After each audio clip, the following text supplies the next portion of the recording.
Hello, everyone. Welcome to the TIFF press conference for Jeff Who Lives at Home. I'm Maria Rowley, the press conference manager. Just a couple of quick notes before we get started. We're going to have the directors come out and stand on the podium for about 90 seconds of flash photography, and then we ask you photographers to move back. Please keep the side aisle clear for questions, and please stand and identify yourself and your media outlet before you ask a question. Also, everybody, please make sure your cell phones are off. And just a note that the press conference is being streamed live at www.tiff.net/festival, and it's now my great pleasure to welcome the co-directors of Jeff Who Lives at Home, as well as our moderator, Eric Kohanek. Thanks so much.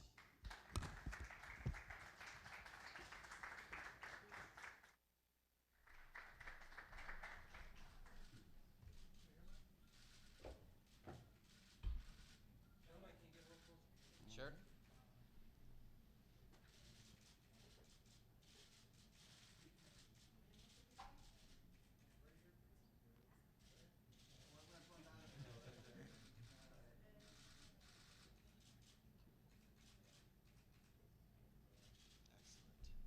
Okay, guys, thanks very much. All right, cool. Good afternoon. My name is Eric Kohanek. I'm the moderator for today's panel on Jeff Who Lives at Home. Story of starring Jason Segel as a young man searching for answers in the universe. With us today, we have the co-directors of the movie. Sitting next to me is Jay Duplass, and next to him, Mark Duplass. Welcome, guys. Thanks for having us. If any of you have questions, feel free to pop up your hands. We've got people with microphones who will come over and give you a mic so that we can hear you. I'll start things off by just asking you guys, just, basically where the gem of a story first germinated. How did you guys come up with it? Right here, right in that brain. Talk a bit about how it came. Boom. Right there.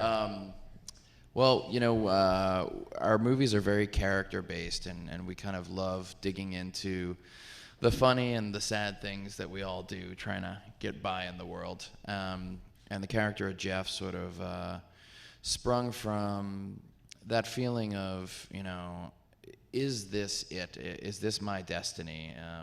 All of us sitting up here and you guys sitting out there, just, life is okay, but is there more out there? Is there something that I was supposed to do?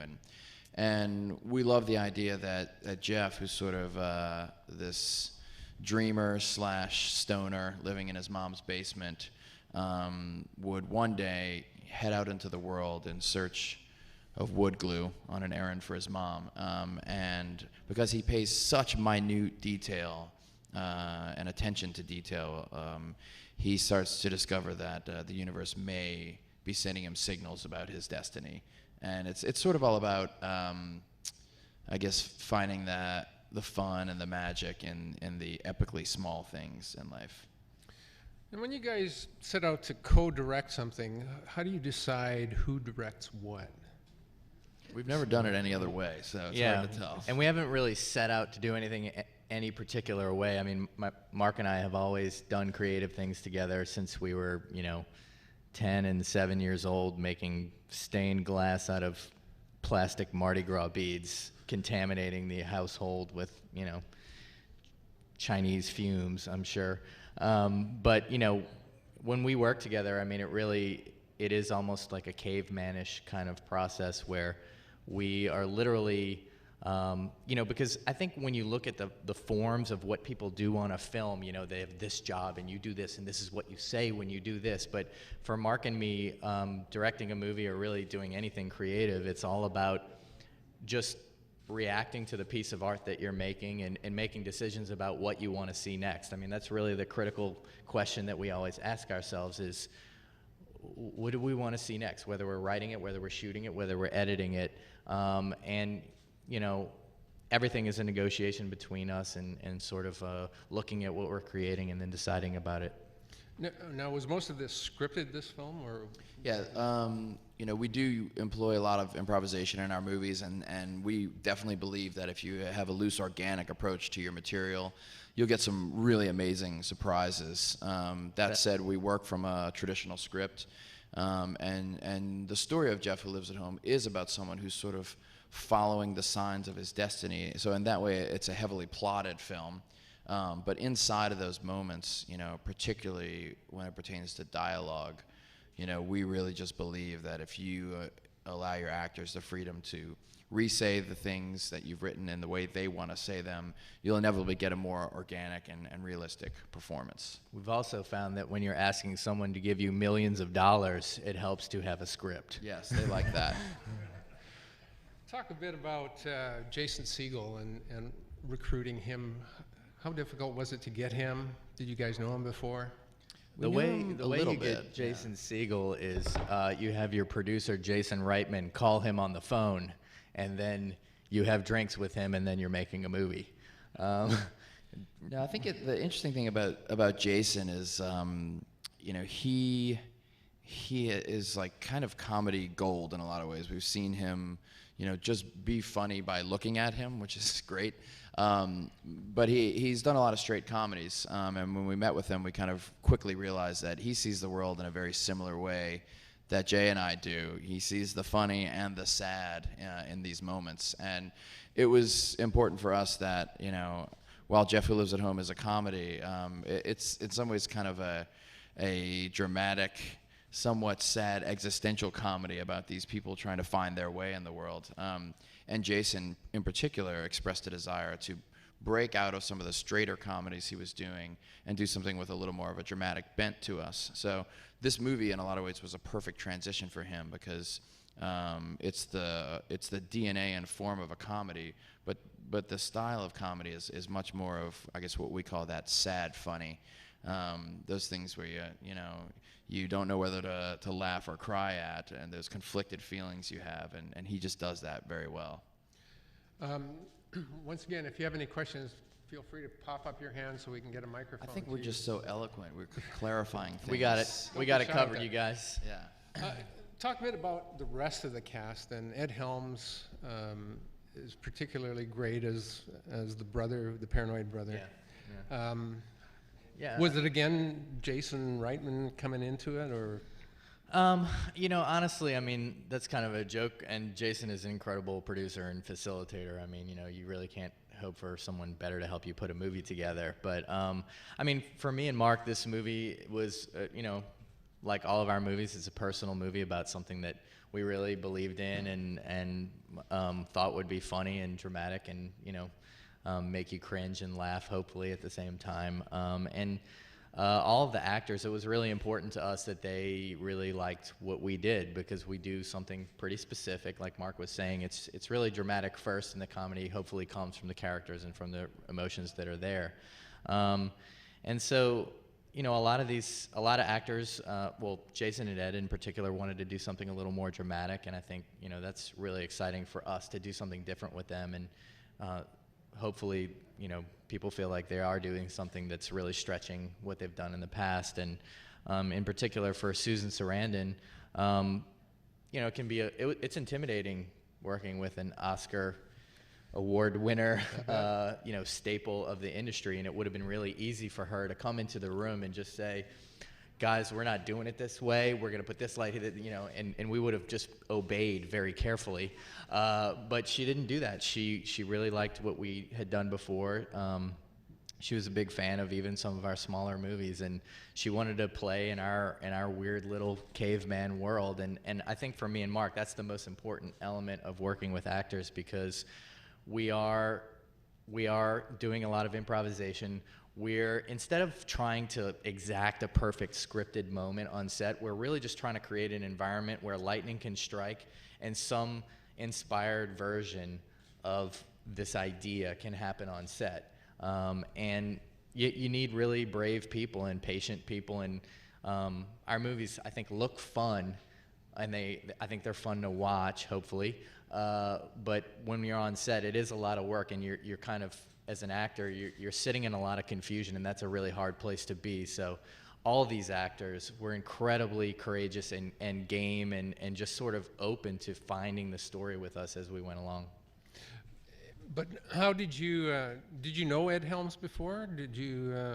We knew Ed just a little bit socially. We had not worked with him at all, but thankfully he had seen our movies, and we've been making these sort of little micro-budget movies for years, and then we made a movie called Cyrus last year that more people got their eyes on. So, we're lucky to be in a place where some of these higher profile actors who can make a lot more money working other places than working with us are choosing to come do what we do because it's a collaboration, and they know that they're going to be respected and what they bring to the table will be honored, and they can contribute and improvise and be a real part of making the movie with us. So we're kind of really lucky to get that opportunity. But when you're sitting around, and saying, "Dude, Susan Sarandon," how do you go then? And That's what we say when we meet her. There, we're like, "Dude, Susan Sarandon." Dude. Post. And one thing is as much as, okay, the big actors and stuff are coming into your movies, I see also that other sort of big-ish Hollywood films are also sort of doing what you do. Are you guys seeing this sort of style of the films you've made and are continue making catching on? I mean, are you seeing that what you're doing not as left field as it once was thanks to the work that you've done? How big do you see your influence spreading? I would love to believe that we are some sort of progenitors of a movement that people are borrowing from. But I do think the concept of having a loose, organic approach and improvising so that you can make your movie feel, just a bit more natural certainly didn't start with us. And Cassavetes and Mike Lee, and we're friends with Judd Apatow, and he's our buddy. Yeah, we're friends with him. Yeah, We just kind of hang with him on a regular basis. Judd. Yo, Judd, what's up, bud? Yeah. Judd employs a somewhat similar process to a very different effect. So it's around a little bit. It's in the zeitgeist. I think we all test each other's movies for each other, and we're all kind of, in it together. But I certainly wouldn't, deign to think that we are godfathering anything. I do. And that's why he's got the beard. What were some of your inspirations, as you guys were kids looking at movies, maybe someday entertaining the idea of getting into the business? I mean, we've been obsessed with movies, since we were 6, 5, 4. I mean, and not in the early 80s when everyone was obsessed with Star Wars. We were, for some weird reason, watching Kramer versus Kramer and Annie Hall. Yeah, just relationship movies, hard-hitting dramas. And I don't really understand why that is. I mean, our parents didn't limit us from seeing movies, so we were watching, R-rated relationship films from the age of 5 and 6 up. That's what happened. HBO came into the house and nobody knew how to handle it, and we were just HBO kids and we watched everything. And our movies were not curated by our parents. They didn't take us to the movie theaters that much. We just watched cable incessantly. Yeah, and I think what happened because of that is that we just became movie fans. We never thought we would be able to make movies professionally or make a living at it. We went to very strict Catholic preparatory schools, and we were going to go, like all of our friends did, into some form, of business or being a lawyer or a doctor. Lawyer, basically, those are the two options. That's what they did, And then all of a sudden, we just kind of started to get weird in high school, and we're like, I think we feel different than these people. Yeah. And so we would take our parents' video camera out and start experimenting and making these terribly indulgent arty movies, like just filming Jay swimming in the pool and like scoring it live with our acoustic guitars and and it was god awful, but like so fun and exciting. And those films are showing at the MoMA in New York right now. Yeah. By the way, catch it. It's good. Yeah. And then, we struggled for years, I think, trying to find our voice as filmmakers. And Yeah, we tried to be other filmmakers for a while. We were in film school in Austin in the early 90s, and we wanted to be the Coen brothers, as did everyone else. But they already have cornered that market, They just apparently. have better hair in general, you know? We got a question in the audience, but I read somewhere, Jay, though, that Raising Arizona was the movie that really turned on the light for you. Is that right? Yeah, I mean, I think Mark and I were on a family vacation, and we went and saw Raising Arizona in, what was it, 87? Yeah. Something like that. And it was the first movie where I think we realized that a human being made a movie. Like, we just thought they came piped in over cable. We're just like, wow, it's cool that these things just kind of plop down from heaven because it makes us real happy. But it was the first time we could... You could see the puppet string. Yeah, you could feel that someone made these decisions, and this came from personalities. We could almost feel the personalities of the filmmakers. And so, unfortunately, that set us off on a horrible course of trying to emulate the Coen brothers for about 12 years and failing miserably. And then we ended up just kind of accidentally making fun of ourselves on film, and, you know, that's what this turned into. We have a question out here. Yeah, hi. I was just wondering, since your films have such a delicate balance between comedy and sadness, is it difficult to get that tone right? And since you do the improvisation, do you find yourself shooting multiple different ways of scenes so that you can play with that later?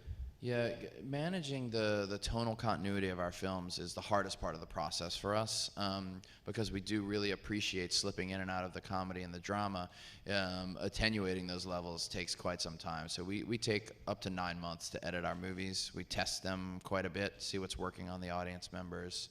And while we don't necessarily shoot options per se, while we're improvising, we explore a lot of different roads, and that saves us in the end from having to do a lot of reshoots because, you know, as strict as Jay and I are about the shooting process being a certain way, when it comes to post-production and it comes to editing, we're very much a follow-the-leader type editors. You know, we want people to like our movies and understand them. You know, we don't believe in just like, you know, auteurish bullshit where it's like, I love this film and then no one, you know, it's like I made this film Yes. for myself. Yeah, like, no, I really want some people to enjoy the film, you know? So it's a very precarious balance to strike. And our editor, Jay Doobie, is sort of our third unofficial brother. And he's a great balance with us. He's very cool-headed, whereas Jay and I are a little more passionate and fiery, and he helps us sort of get the empirical part of that. We're more just upset. Yes, That's yes. really what we are. It's just Fussy, I think fussy would be the word. could be a way to describe it. Our wives might use that adjective. Talk a bit about the structure of Jeff Who Lives at Home. When I was watching it, it was like watching two separate movies. And at one point I thought, gee, I wonder if Susan Sarandon's ever going to have a scene with either of the two sons. And that doesn't happen until quite late in the movie. Did you consciously sort of build these stories going on parallel and just intersecting by telephone here and there? Well, you know, Jeff is a movie about finding your way in the world. It's about finding destiny. It's about happenstance and chance. So that inherently led to this concept of the brothers having their own story space and the mother having their own story space. And while they're all looking for their own connections, you know, it does raise the question for you, are these people going to meet up? How is this stuff going to collide and come together? But we also really, you know, like the idea for us of truly ping-ponging back and forth between two storylines, which he hadn't done before. So structurally, that was exciting. No, we don't. But then talk a bit then too about the bringing the two together at the end, the two storylines and how they intersect on the bridge. I think we Hard want to people do to see the without movie. spoiler alert. Yeah. But trust us, it's brilliant. Yes. That's what you need to know about That's it. really how you market a movie. No poster, no trailer. It's just, you just go out and just say, look, there's some people in this movie. It's really awesome. Just come see it. Yeah. You're going to have to trust me on it, guys. Yes, just trust me. Our mom says so. Yeah. Now, Mark, you've done a fair bit of acting too. As a matter of fact, you're in another movie at the festival, Your Sister's Sister, which I didn't realize until I read the press notes was totally improvised. Is that correct? That's correct, yeah. And you being sort of a veteran and master of improvisation, what advice did you give to your co-stars in that movie about how to do that so well? That's a huge compliment. Thank you. But I'm definitely no master of improvising. I think it's, in particular, like, it's just having the backstory down and knowing who your character is and keeping one small part of your brain on the fact that I not only need to inhabit the character, I need to push the story forward. And that's not dissimilar from what happens in our movies together, except that we just have a more structured script to work from. But in the case of Your Sister's Sister, you know, Emily Blunt and Rosemary DeWitt needed no coaching or advice or anything. It was immediate, you know. And when Jay and I are meeting with people to see if they're going to work in our movies, you can almost tell within the first 10 minutes of the conversation whether it's going to work. If they are open and interested and they listen well and they're the type of person who sees it as an exciting thing to explore and find something on set as opposed to a pain in the ass, they're almost inevitably going to be great at it, you know. And it really requires just being interested. And, you know, on the other side, there are certain actors who we can tell when we meet with them, they want to show up and they want to have rehearsed their lines and they want to deliver that shit and get home to their kids. And that's just not the kind of movie we're making. And contrast that, if you will, with the sort of work you do on The League. Television work is totally different. Pace is totally different. How's your approach to it differ?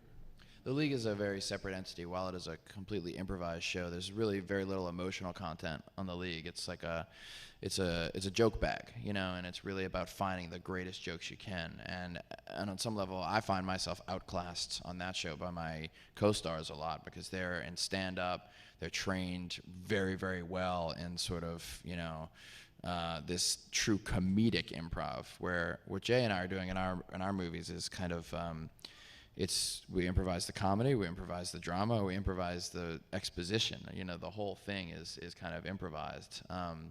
So, you know, it's kind of a different skill set, and I play a little bit more of a straight man on that show. I'm kind of like the dad, you know, I'm just like, get everybody together and I serve up the jokes for everybody. I get a lot of good assists on that show. I'm not the guy making the dunks. Now, being an actor, how does that affect you as a director? I don't know. You know, when Jay and I made The Puffy Chair together, which was our first feature film, you know, I was in the movie, and it's the one feature we've made where Jay and I were making a movie together where I was in it, you know. And it really was kind of hard to keep my brain in it, and really at the end of the day I would just end up coming to Jay and just be like, I don't know what's going on, tell me what to do, you know. And which I enjoyed. Which he enjoyed greatly. Exactly. Because I got taller than him, even though I'm a younger brother, and it's nice that he was able to wield that on me. Yeah, so, you know, we've talked about maybe making another movie where I would play the lead in it, but it's just so nice for us to both be behind the camera together and share that and not have any confusion that we haven't gone back to that process yet. Now, Jeff was filmed in Louisiana. You guys both live in LA. Why is it important to you to bring the film work back to Louisiana and New Orleans? You know, we were born in New Orleans and we grew up there. But honestly, it was all about the story for us. We set it in the suburbs of Baton Rouge. It was a world that we knew very well. It was a perfect environment to set an epic quest in the most banal, pathetic situation you could possibly imagine. And we were excited about that. The land of 1980s built two-story brown buildings. Strip mall, USA. And yeah, the concept that magic and mystery would occur in this place was fun. And I think the connection of Baton Rouge is important, and it only rears its head in a very small moment, but for us it's very critical for the whole setup of the film, is that it's a city that is 60 miles away from New Orleans, which great magical things happen there, exciting things happen in New Orleans. It's a beautiful place, and most people who live in the suburbs of New Orleans or in the suburbs of Baton Rouge don't really go into that magical area of New Orleans a lot. It's the idea of being so close, but you don't really experience it. You're making a grand metaphor here, Dupes. It's happening. The characters in our film are living in the emotional Baton Rouge to the emotional New Orleans. That's right, They're baby. right outside of the magic and the mystery, and they just don't. That was I good. knew that. I knew what I was doing. Did you feel it? You just did the Did you feel it? subtle thing where you didn't express it. I had to brag and be like, look. We discussed this prior to the press conference, so we can.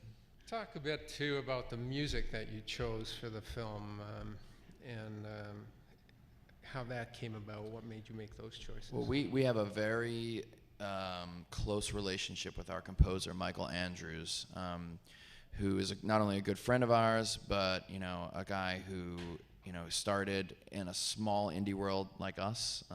He did Donnie Darko as his first score, and he came from playing in indie rock bands, and he did Cyrus for us.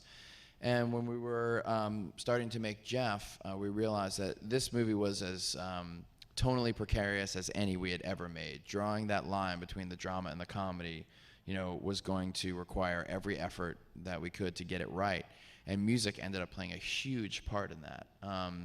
And Mike's studio is about a mile from where we edit our movies. So we're constantly going back and forth. And, we didn't have that much time to do the music. And we all loved the idea that there would be sort of a theme for this movie. It's like when you watch a movie like Hoosiers, it's like one central theme, or Rocky, and they play it throughout the movie in different permutations. And that has that sort of iconic hero thing, and for us, Jeff is in some ways like a little bit of an anti-hero. He's believing that the universe has meaning for him, even though his life has told him over and over again that it doesn't. He will not stop until he finds that meaning. So in that way, he is like Rocky, or he is like those little basketball players in Hoosiers. And so once we cracked that concept with Mike, he came back with this sort of sadly triumphant and beautiful theme for us, and we weaved that through the movie, and it really took off, honestly, with audiences. At that point, that's when audiences really found the movie and saw it. And when it comes to the camera work in this film, there are a lot of really stark close-ups, verging on unflattering close-ups.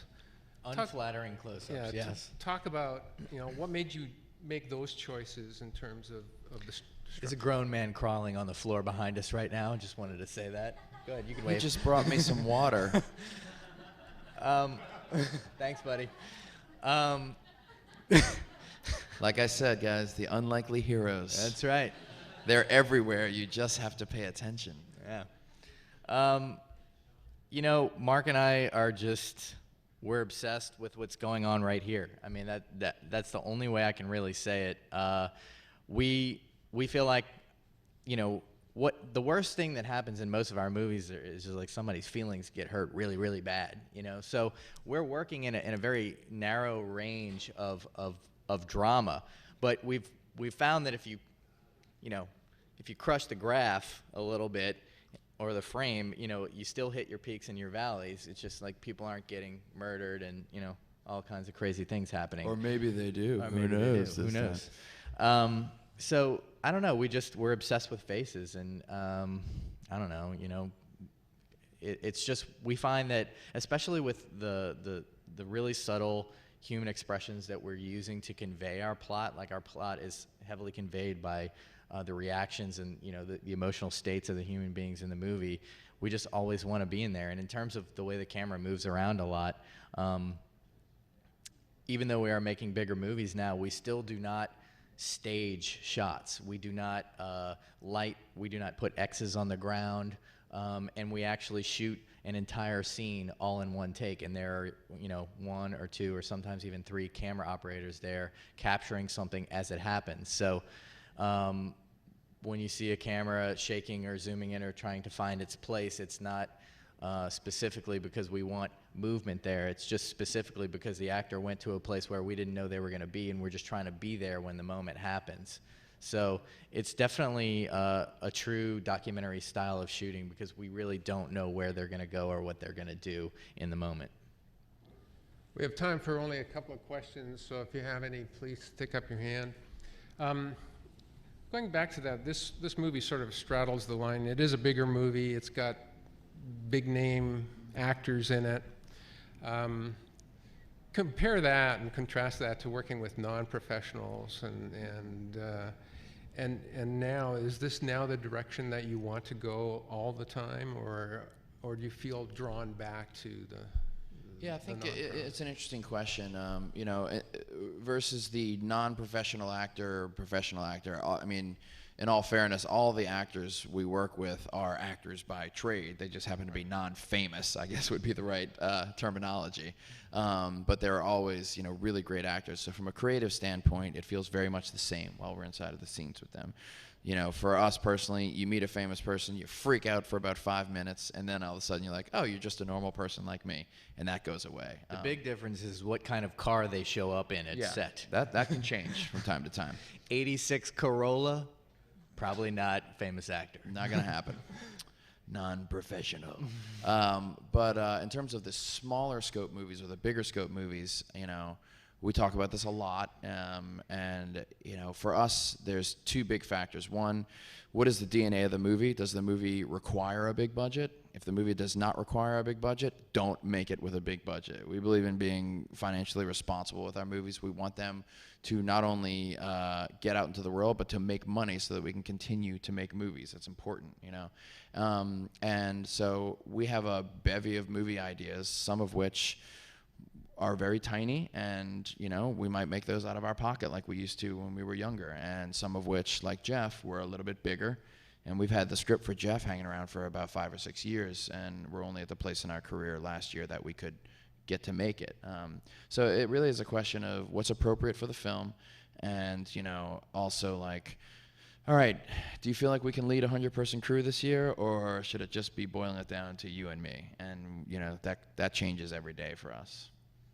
And then there's got to be a lot of stuff left on the cutting room floor, almost enough to make a totally different version of the movie. Definitely. Do you entertain that notion at all, or? Oh, yeah, just about 12 hours a day for about 9 months. Yeah, I mean, we obsess, and we put every take that we do probably ends up in the film at a certain point, and then it comes out. I mean, it's completely a harrowing and difficult process because we're trying to ride a very subtle line. We're trying to put out the subtlest form of the movie, and for us, you know, subtlest and most interesting form of the movie that we'll actually read with the audience. So that's a painstaking process, and you know, it's a process that is enjoyable, and sometimes you just want to like go home and quit. But you know, ultimately, in the end, we don't even like to have extra materials on our DVDs unless people really, really want us to, because you know, we feel like we made the best movie that we could possibly make with the footage that we had. Okay, great. Are there any more questions out there? Okay, then, Jeff, Who Lives at Home, is a TIFF special presentation that has its premiere tonight at the Visa Screening Room of the Elgin Theatre. I should mention, too, that your sister has one more public showing on Friday at the Ryerson Theatre. Thank you all for coming. Thank you guys for being here.